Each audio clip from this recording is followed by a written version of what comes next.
வணக்கம். தெரிஞ்சுக்கலாம் வாங்க சேனலில் முறுக்கு செய்ய போகிறோங்க. இது ஒரு பிகினர்ஸ்க்கான முறுக்கு.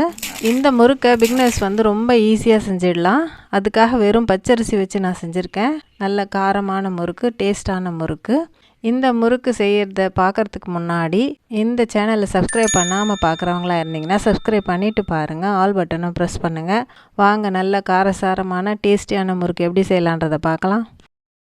முதல்ல ஒரு பாத்திரம் எடுத்துக்கலாம். அதில் நான் 2 கப் அளவு அரிசி மாவு எடுத்திருக்கேங்க. இது கடையில் வாங்கின மாவு தான். இந்த அளவு நான் போட்டிருக்கேன்.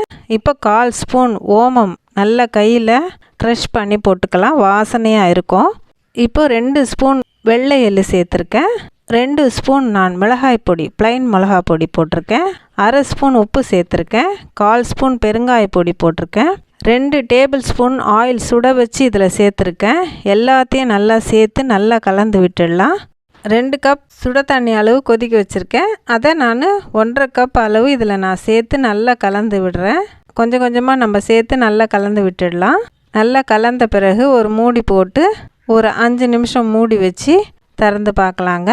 இப்போ பாருங்கள், நல்லா சாஃப்டாக இருக்கு மாவு. இப்போ நல்லா சுடும்.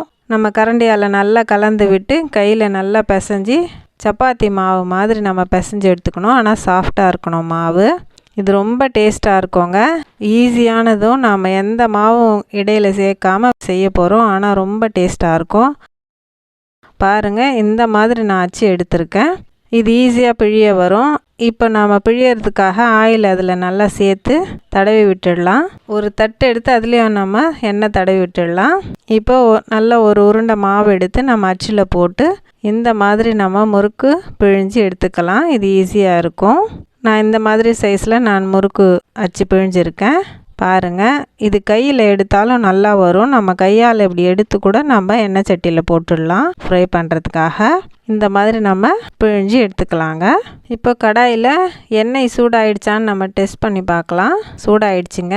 இப்போது நம்ம பிழிஞ்சு வச்சுருக்கிற ஒரு முறுக்காக நம்ம போட்டு 2 நான் பொரித்து எடுத்துக்க போகிறேன்.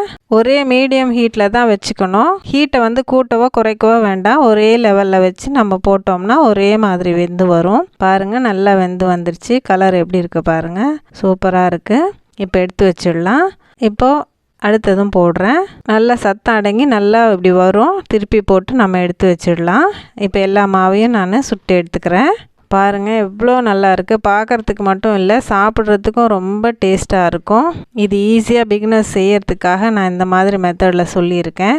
இந்த முறுக்கு நிச்சயமாக நீங்கள் செஞ்சு பாருங்கள். ரொம்ப டேஸ்ட்டாக இருக்கும். நீங்கள் நினைக்காத அளவுக்கு ரொம்ப டேஸ்ட்டாகவும் ரொம்ப கலர்ஃபுல்லாகவும் ரொம்ப நல்லாவும் இருக்கும். க்ரன்ச்சியாகவும் இருக்கும். இது 10 நாள் நம்ம வச்சு சாப்பிடவும் நல்லா இருக்கும். பாருங்கள், எவ்வளோ கிறிஸ்பியாக இருக்குது.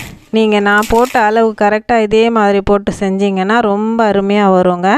இந்த ரெசிபி உங்களுக்கு நிச்சயமாக பிடிக்கும். பிடிச்சிருந்தால் லைக் பண்ணுங்கள், ஷேர் பண்ணுங்கள். சப்ஸ்கிரைப் பண்ணலைன்னா சப்ஸ்கிரைப் பண்ணுங்கள். ஆல் பட்டனும் ப்ரெஸ் பண்ணுங்கள். வேறொரு ரெசிபியோட மறுபடியும் உங்களை நான் சந்திக்கிறேன். தேங்க்யூ.